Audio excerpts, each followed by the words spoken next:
What up, Lo gangsters? I have a confession to make. This pizza right here is not a Neapolitan style pizza. It is, however, the closest I will ever get to making one at home.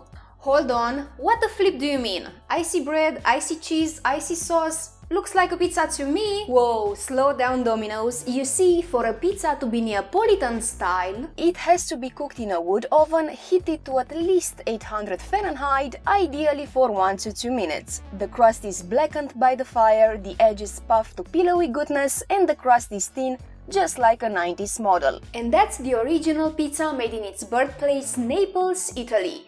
You see now how impossible this project is for home cooks, but don't be discouraged cause I'm bringing all the tricks, black magic and more for this one. Now let's go! First things first, let's talk about how we're gonna cook our pizza. Remember, we need temperatures close to 800 Fahrenheit. Unfortunately, as hot as I am, the best I can do with a home oven is 500 Fahrenheit. Now, some people, Joshua Weissman, would buy a magical $50 stone for cooking pizza. Dude, save your money, buy some steaks and be happy. Instead, we're gonna use a big old cast iron pan and a bowl to act as a lid for our pizza as a cooking setup. This setup gets hot and maintains the heat just like a pizza stone does. It even gets hot faster than a stone. And since I have a new thermometer gun, let's use it to defend myself when I go on my super secret Russian spy missions. Hello? Bullet, did you find my embarrassing horse photo? Vlad Bullet, I already told you no one remembers that picture. Davai, do you still have that stupid cooking show? So, the temperature measurement experiment shows that after 20 minutes of preheating, our cast iron got to 500 Fahrenheit, while the stone needs a full hour in the oven to get to that temperature. The only disadvantage is that I'm gonna mess up the oil coating layer of the pan. Alright, now that we got the cooking setup out of the way, let's make our pizza dough. Don't worry about toppings now, we'll put our pizza in a sexy dress later. Let's get that dough structure right, and for that we only need 4 ingredients. Strong flour, the kind that went to the gym too much, with a lot of gluten, usually labeled as bread flour. To that we're adding a pinch of salt and a little bit of yeast. Mix everything together, and now for the secret ingredient, water. A shit ton of water.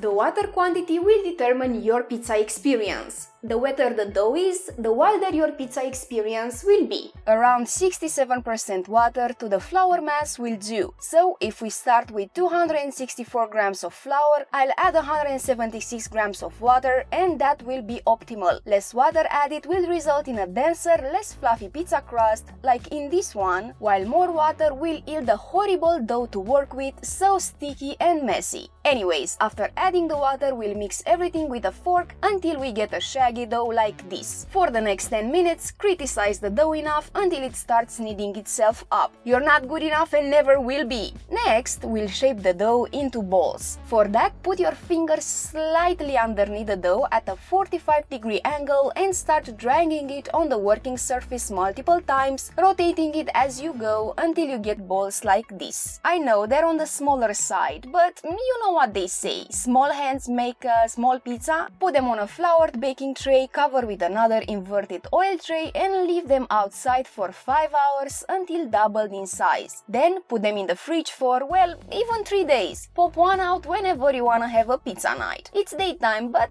let's roll with it anyway. First, prep your pizza peel, which is gonna be some parchment paper. Then, to get the dough ball out, sprinkle generously with flour around the dough and just a bit on top of it. Use a spatula to detach the dough from the tray by pushing it underneath the dough a few times, and voila! Put the dough on a well-floured surface, and to shape it, get your rolling pin out and throw it away. Are you crazy? We worked so much to get all that gas inside the dough. Instead, use your fingers and start pushing on the dough from the center towards the edges, trapping all the gas bubbles in that 3/4 of an inch worth of crust. Then pick up the dough with no fear, put it on your knuckles, letting the edge area hang, and stretch the dough by pulling it gently a few times. Throw it like a hot potato on that parchment paper, rearrange it if needed, in my case I had to, and you should get an average 8-inch diameter pizza. Now we're ready to heat it with the sauce, and for that, I'm gonna make you a sauce you cannot refuse.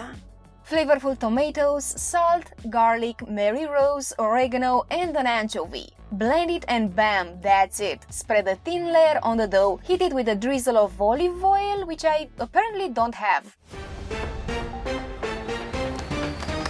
Interrupting the show for breaking news. Italy has officially ran out of olive oil. The culprit? A British lad named Jamie Olive Oil. Tablespoons of extra virgin olive oil, maybe 5, but we'll see how we go. About 3 tablespoons of olive oil. Extra virgin olive oil, oil. Yeah, I know. Now back to the show. And now it's time to bake our pizza. Hold on, WTF, where's the cheese? Ah, Domino's again. You see, if we add the cheese now, the pizza will be soupy and the cheese will be rubbery like in this pizza over here. Don't worry, we'll add it later. So, we'll put the parchment paper pizza in a preheated cast iron, cover with the lid and bake at 450 Fahrenheit for 8 minutes. After those 8 minutes, remove the lid and add your toppings, which in my case is some fresh mozzarella and bacon covered for another 5 minutes. Take it out of the oven, heat it with some basil leaves for that vegan in the corner, and look at this gorgeousness. Perfectly puffed, pillowy edges, rivers of mozzarella, what more could you ask for? Ah, I know what! That classic charred crust, process known as leoparding in the pizza business.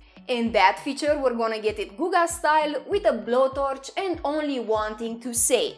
I know it doesn't look that good right now, but watch this.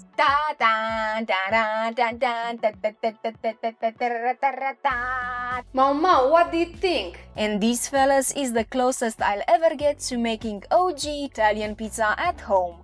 Alright guys, and that's a wrap. Listen, I taught you everything I know about making Neapolitan style pizza at home. This is months worth of trying to perfect something that's near and dear to my heart. Anyways, thank you so much for watching. If you guys enjoyed spending time with me, smash that subscribe button. Also, teach that to the algorithm who's boss and like and comment on the video. And until next time, remember, life is hard, get used to it.